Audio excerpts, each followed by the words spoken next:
సరే cinema industry కోసం నేను ఏదో చేయాలి, ఎక్కడికో తీసుకెళ్ళాలి అనుకునే ప్రయత్నం చేస్తుంటే, ఇప్పుడు నా పైన వ్యక్తిగత హననం కావచ్చు, లేకపోతే ఈ పర్సనల్ టార్గెట్ కావచ్చు నాకు అవుతుందని అల్లు అర్జున్ బాధపడ్డారు ఒక ప్రెస్ కాన్ఫరెన్స్‌లో.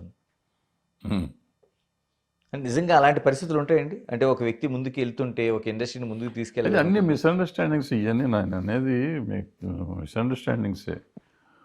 ఆయన అనుకోవటం కరెక్ట్ కాదు, ఆయన అనుకోవటం ఏది కరెక్ట్ కాదు. ఇప్పుడు వ్యక్తిగతంగా ఆయన, నేను నిన్న చెప్పాను, నా వీడియోలో కూడా చెప్పాను, ఆయన చెప్పింది నేను ఇందాక చెప్పినట్టు వాళ్ళ రామారావు గారి సినిమాలు చెప్తే 100 సినిమాలు చెప్పొచ్చు. 100, 100, 300 200 చేశారు, 200 చేసినట్టున్నారు ఆయన.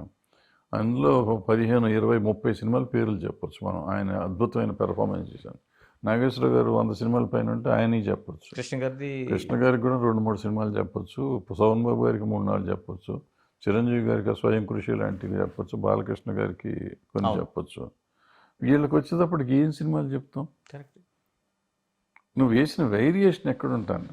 అఫ్కోర్స్ పాపం అల్లు అర్జున్ అనే అతను కానీ, ఎన్టీఆర్ అనే ఆయన కానీ చాలా కష్టపడతారు ఆర్టిస్టులుగా. ఆ సినిమాలో కథ ఏముంది అనేది దానికంటే వీళ్ళు ఆ క్యారెక్టర్ని నిలబెట్టుకోవటానికి వీళ్ళు నిజంగా చాలా కష్టపడి వాళ్ళు ఈ స్టేజ్కి వచ్చారు వాళ్ళు.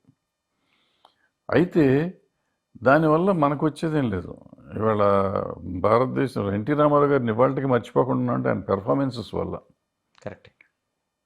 ఆయన పోయే ఆల్రెడీ 30 ఏళ్ళు అయిపోలా, అయిపోయింది. 30 ఏళ్ళకి కూడా ఇంకా ఆయన గురించే మాట్లాడుతున్నాం, ఆయన పెర్ఫార్మెన్స్ గురించి మాట్లాడుతున్నాం. అంటే ఆ సినిమాలు లెవెల్కి ఎక్కడికి వెళ్తున్నాం? ఆ సినిమాల్లో ఉన్న ఇది మంచి కానీ చెడు కానీ ఏదైనా ఎక్కడ ఉంది? ఆ ధైర్యం ఎక్కడ ఉంది? కారణం ఎక్కడ సార్? నటుల్లో ఉందా, దర్శకుల్లో ఉందా, లేదా నిర్మాతల్లో ఉందా? నటుల్లోనే ఉంది. నిజంగా చెప్పాలంటే నటుల్లోనే ఉంది. వాళ్ళు అంటే ధైర్యం చాలసం.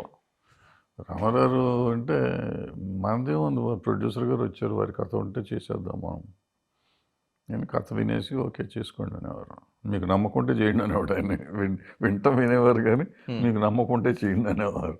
ఓకే, అంత ఓపెన్గా అట్లా చేశారు సినిమాలు.